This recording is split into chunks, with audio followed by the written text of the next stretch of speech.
In 1492, Columbus sailed the ocean blue, and he discovered what he thought was the West Indies, but was actually the Bahamas and Hispaniola.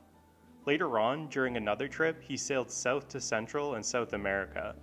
But if Columbus was the first European to discover the Americas, why are the continents not called North Columbia and South Columbia? Until the 18th century, spices were incredibly expensive. Nations fought wars over spices, empires gained and spent vast wealth on spices, and countries exerted their power around the world to obtain them. When the Visigoths conquered Rome in 1410, they demanded 3,000 pounds of peppercorns as ransom. At one point, nutmeg was worth more than gold by weight. And in the 1500s, London dockworkers were paid their bonuses in cloves. The problem was, these valuable spices grew mostly in Asia. And originally, the only way to obtain these spices in Europe was overland, where the spices passed through tons of middlemen who all wanted a cut of the profits, which raised the prices considerably. So, needless to say, Columbus and his sponsor Spain were pretty excited about the prospect of finding a sea route heading west from Europe to Asia.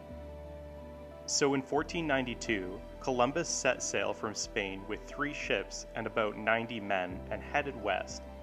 After about 10 weeks, they found the Bahamas, and with that contact between the New World and the Old World, human history was changed forever. Also, side note, following this first trip to the Americas, Columbus gained the titles Governor of the Indies and Admiral of the Ocean Sea, which is a pretty wild title. Not really sure how many people in history have gained the title Admiral of the Ocean Sea. Anyway, Columbus made a few more trips to the New World in his life, but remained convinced that he had found Asia until his death in 1506. Just a few years after Columbus's voyage of discovery, an Italian explorer named Americo Vespucci made at least 2 trips to the New World between 1497 and 1502. Vespucci published 2 booklets in 1503 and 1505 describing his voyages and exploration. These booklets were extremely popular and were widely read across Europe at the time. Vespucci claimed to have understood on his 1501 expedition that Brazil was actually a 4th continent unknown to Europeans, which he called the New World. When a cartographer named Martin Waldseemüller made a map of the New World in 1507, he decided to honor Vespucci by naming the New World America, which was the Latinized version of Vespucci's first name, Amerigo. Other cartographers followed suit with their naming of the New World on their own maps, and by 1532 the new continent was permanently known as America.